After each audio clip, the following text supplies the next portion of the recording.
Have you ever been stood in a place, maybe a street corner, a gallery surrounded by art, an open field, and felt the artwork around you wasn't just put there, but almost as if it belonged?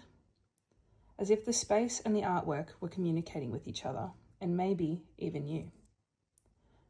Site-specific art is about artworks that are created and designed to exist in a certain space and place, not just physically, but culturally, historically, and socially.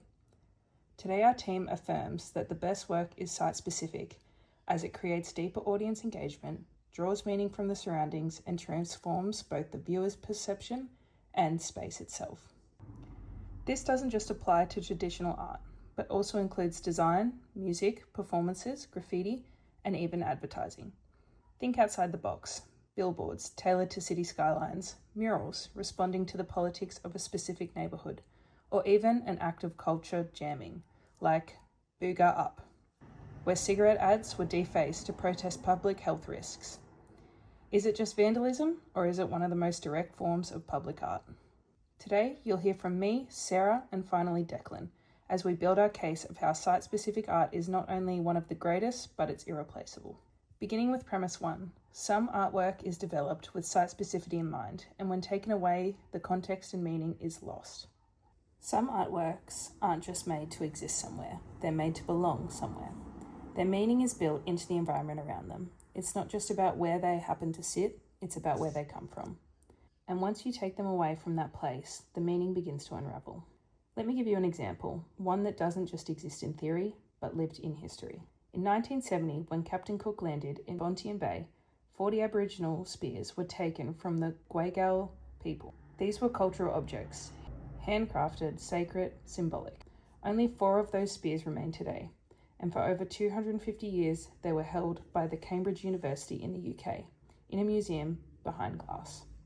Now think about that. Thousands of kilometres from country, from community, from the people who made them. These spears don't stop being powerful, but they did lose their context. Their story, their connection to the resistance and survival, it was dulled. Removed from the site, they were reduced to historical objects and detached. But in 2023, Cambridge agreed to return them. Why? Because returning them gave them meaning again. They weren't just artifacts, they were pieces of living culture, connected to place and memory. And it was only by returning them to that specific place that their full power could be restored. This proves something really important. Site specificity isn't just about visual art in a gallery or a sculpture in a square. It's about the way location, land, culture, and memory shape meaning. You can't just lift that up and move it somewhere else and expect the same result. Art that's truly connected to a site draws part of its identity from the place. When you take it away, you're not just changing the setting, you're dismantling the work itself. Diving into premise 2, we are encouraging awareness for viewers and audience with site specificity. Art tied to a place makes people observe more, not just the art, but what surrounds it. On a city street, a billboard communicates one idea. The same billboard in a desert conveys another. Art that answers to its setting changes viewers from passive observers to active interpreters. It challenges, confronts, or uplifts. One of the most powerful things about site-specific art is it wakes people up. It makes us pay attention, not just to the artwork, but to the space we're standing in. It activates the audience. A billboard in a shopping centre doesn't hit the same as one in a housing commission. A mural on the side of a bank says something different to the one in the alleyway. Context sharpens meaning, and meaning sharpens impact. Let's talk about graffiti. Not the random tagging you see on trains, but the kind of graffiti used in urban regeneration projects.